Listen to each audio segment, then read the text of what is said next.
Hey guys, major malfunction here. 22 of you know me as Spastic Ninja. That was my old gamertagging YouTube account, but I got gold again and I didn't like my old username, so I changed it, and this is how it is now.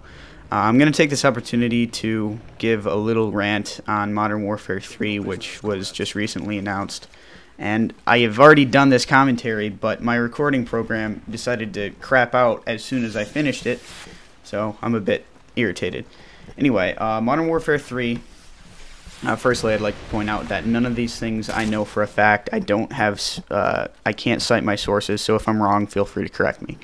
It uses the Infinity Ward engine that they used on Modern Warfare 2 for the most part, which I think was good. The physics were good, it looked nice. They're probably going to give it a reskin, which it should look very good and look, well, look good, and should function very well. So that's good. The Modern Warfare 3 single player, it looked pretty awesome and intense. It looked very relevant to things that could happen in the near future. There's terrorist attacks, etc. And some part of it takes place on American soil, like Modern Warfare 2, and there's also levels in Africa and Europe and possibly other places. One thing that I read is that they might have tanks in some of the levels, and I'm hoping very hard that the tanks did not make their way into multiplayer, because in World at War it was the biggest pain in the butt when someone just rushed a tank, and it took 3 lives if you were lucky to take it out on your own. So I'm hoping that they keep it out of multiplayer. Single player, it's okay if it adds to the storyline.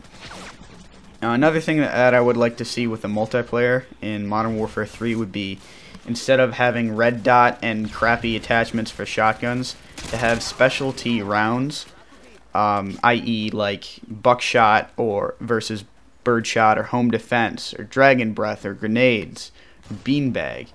And I think that would be pretty cool. And to implement that, you would have, you know, another magazine depending on the model shotgun that you hit the directional pad like you would with an attachment, and you swap out the mag for your specialty rounds.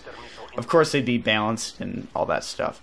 The perks, I think they're getting rid of one-man army, thank goodness. Commando, again, thank goodness. Danger close, for a third time, thank goodness. Those were some of the newbiest perks. They're keeping stopping power off the playing field, which I appreciated with Black Ops, because you could have a wider diversity of classes. Because otherwise, if you didn't have stopping power, you better be going for headshots. Otherwise, you're outgunned. So that's pretty cool. I think Treyarch did a pretty good job with Scavenger. It was a little iffy on the equipment side of it and the attachment side, where, you know, they kind of nerfed it so you couldn't just use claymores over and over again and just keep picking up noob tubes. That kind of put a disadvantage on the underslung shotgun and the flamethrower, but whatever works. It's better than, you know, just noob tubes everywhere. I'd like to see snipers less nerfed. At the beginning of Black Ops, you know, it was horrible. They bitch slapped the sniping community.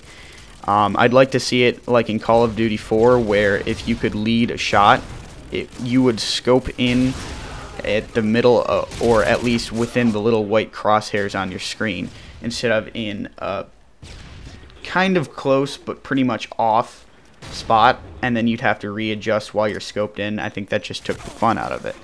So I'd like to see that, possibly a little higher damage, although it's hard to do that without the guns becoming overpowered.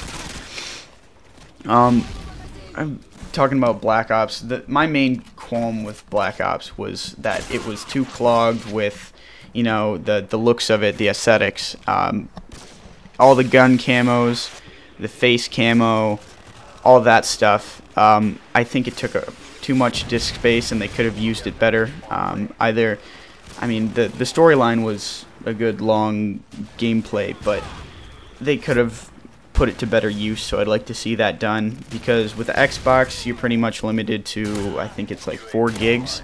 I know on PC and PS3, you lucky bastards can have either multiple disc in the case of PC, or your Blu-ray with, what, 16 gigabytes? But we don't have that yet. Don't rub it in our face. I'm not going to start a console war.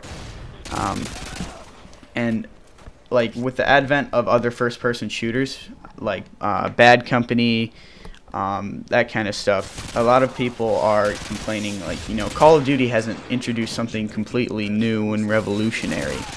And I mean, they've done a few pretty cool things, but my friend put it as, let me quote him, "People don't understand that Call of Duty is an arcade shooter. It's not going to innovate much because it's the king of its own genre," which I think he put that very, very well. So I'm not looking forward to too much of advances, but it'd be cool to see some new things that I talked about implemented. It's probably not going to be, since it's certainly far along in the development, but that'd still be pretty awesome to see down the road. I mean, I would love to see that. It would really change the gameplay. And here on the screen you'll see I got a chopper gunner. This was probably one of my first chopper gunners on Wasteland. I know it's like 2-3 years after the game came out, and I finally got a chopper gunner on Wasteland, and I didn't even do well with it, but I now see rather why everybody is ranting and raving about it, and now why in Ground War everybody is going for nukes, because this thing is definitely awesome. I was running Predator, Harrier, and Chopper Gunner, and as soon as I put the Chopper Gunner on, I was getting them just about every round, so I was feeling pretty nice, although I was running around with a Scar H. The game's over now. I don't really have time to talk about Call of Duty Elite. It's essentially, I think it's just like Bungie.net, but with Activision, and they're just trying to make more money. I might do another commentary just about that, but until then, bye. I'll talk to you later.